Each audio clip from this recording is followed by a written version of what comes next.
ការមកខ្ញុំមិនទាន់យកប្រាក់កម្ចីពីខាងមីក្រូវិញវត្ថុខ្ញុំគឺនៅផ្ទះតូចទាបធម្មតាយើងដើរស៊ីឈ្នួលទីអីគេដល់ពេលមានលទ្ធភាពចៃខាងមីក្រូហិរញ្ញវត្ថុក៏បានរីកចម្រើនបន្តិចម្ដងទៅសប្តាហ៍ថ្ងៃ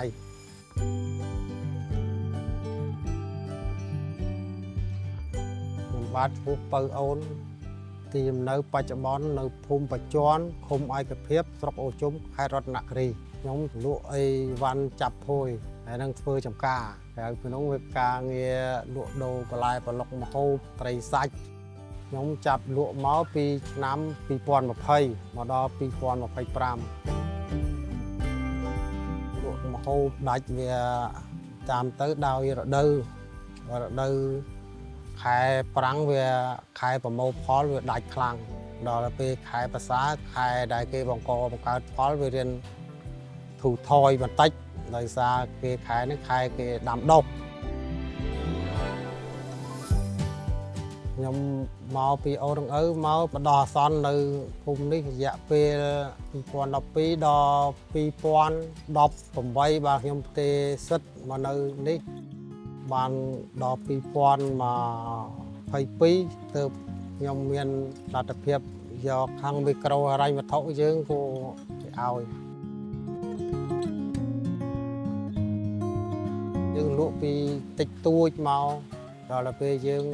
មានខាងមីក្រូហិរញ្ញវត្ថុយើងក៏យកលុយគាត់មកដើម្បីពង្រីកមុខរបរបន្តិចបន្តួចហើយដល់ខ្លះទៅយើងធ្វើចការទិញចការអញ្ចឹងដើម្បីឲ្យដេញពង្រីកមុខរបរយើងឲ្យកាន់តែធំតិចខ្ញុំពីដំបូងខ្ញុំទិញដីចការបាន4ហាត់ខ្ចីលើកទី1ខ្ញុំយកចំនួន5000មកដើម្បីទិញដីចការមួយហាត់ហើយនឹងបរិយាមុខរបរដើម្បីទិញអីវ៉ាន់បន្ថែមសម្រាប់ផ្គត់ផ្គង់អតិថិជនដល់ពេលខ្ចីលើកទី2ទិញដីចការបានមួយហាត់ទៀតបានទាំងអស់វា6ហាត់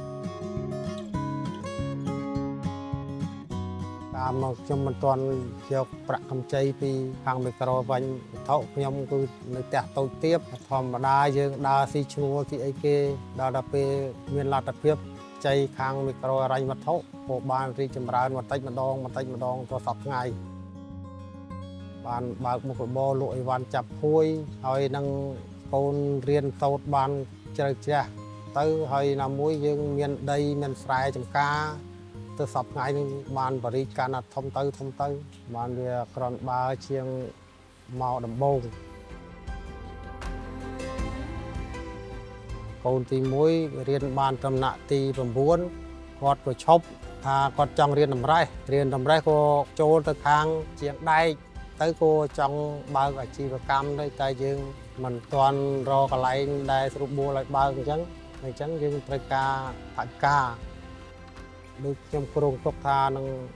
បើកកន្លែងសាដែកហ្នឹងឲ្យកូនឲ្យបានតាមចិត្តដែលគាត់ចង់នឹងពេលដែលខ្ញុំយកប្រាក់កម្ចីបានពាក់ក្រោយកូនទី2បានថ្នាក់ទី12រៀនចប់ចូលរៀនដល់បញ្ញាបត្ររៀនម៉ូតូបាន4ឆ្នាំការដែលខ្ញុំចាត់ចែងលុយគឺខ្ញុំមានប្រាក់ថ្ងៃដែលខ្ញុំដកទុកក្នុងមួយថ្ងៃ100000ដើម្បីទុកសម្រាប់បងការឲ្យខាងមីក្រូហិរញ្ញវត្ថុប្រាក់ចំណូលខ្ញុំដកទុកផ្សេងប្រាក់ថ្ងៃខ្ញុំដកទុកសឹងលុយបំណាច់ឆ្នាំគឺផ្សេង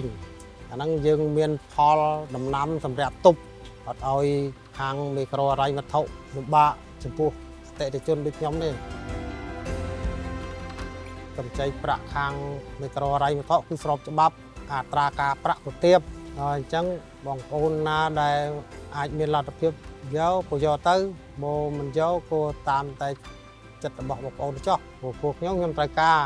បរិយាមុខរបរហើយនឹងបង្កើតមុខរបរស្រែចម្ការនិងលក់អីវ៉ាន់របស់ខ្ញុំ